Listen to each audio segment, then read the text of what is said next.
Handicapper Steve here, handicapping the racing from Churchill Downs here on Wednesday. It is the 27th of September 2023. Gonna look at the 8th race from Churchill, but before I get on to that, remember to please follow me on Twitter at Horse Racing Kit 5 for more selections for race courses around the world, and I mean it around the world. Let's look at the 8th race from Churchill, which allowance optional claimer purse $134,000. Race for 3-year-olds and upwards, never won 18,000 twice, and main claiming starter, state bred allowance racer, which never won 3 races here. Going for a claim price of $80,000. We have a field of 11 horses entered. Keep in mind, 10 and 11 are both MTOs, so 10 will head to, or excuse me, 9 will head to the Mount Wynn Turf Course, the distance of ground of 1,100 meters or 5.5 furlongs on the turf course.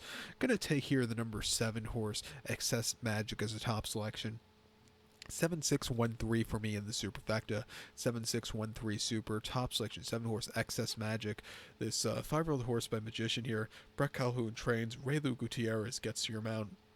The horse's most recent outing came the 3rd of September, Kentucky Downs, 6.5 furlongs, an optional 80 claimer, and the horse finished second by 3/4 in length that day, and he was off and on the lead, setting the pace that day. He had the lead for a split portion of the race, and then he just kind of hit the wall. It wasn't his day to win, but he ran his heart on that quirky course. Cutting back to a more standard course, getting a furlong less, which I think is more in his wheelhouse, I think he could run a good race and win. I don't trust his timing off those Kentucky Down races. 108 and 3 3/4 seems a little bit too fast for that race. 2 back in the Kentucky Downs turf sprint or preview turf sprint at Ellis, 5.5, 6 of August. He finished 6 by 3 lengths that day, and he didn't have the best beginnings. Got squeezed around that day, and he just couldn't get going late. It wasn't his day to win again that day. And then a Lone Star 5 furlongs in the Grand Prairie Turf Sprint. He finished 4th by 4.25 lengths that day. He just kind of stalked and never quickened up. He hasn't won since May of 2022. That came in the Chamberlain Bridge at Lone Star, where he won going by a half length from a tracking trip. He actually won before that Lone Star quite nicely, going 5 and optional 75, winning by a half length. After not the best beginning, he really took off clear late. Since cutting back in trip, he's been close but no cigar. He's been the bridesmaid, not the bride. I think he could change it here today. He's trading well at Ellis. I'll give him a shot on the ticket.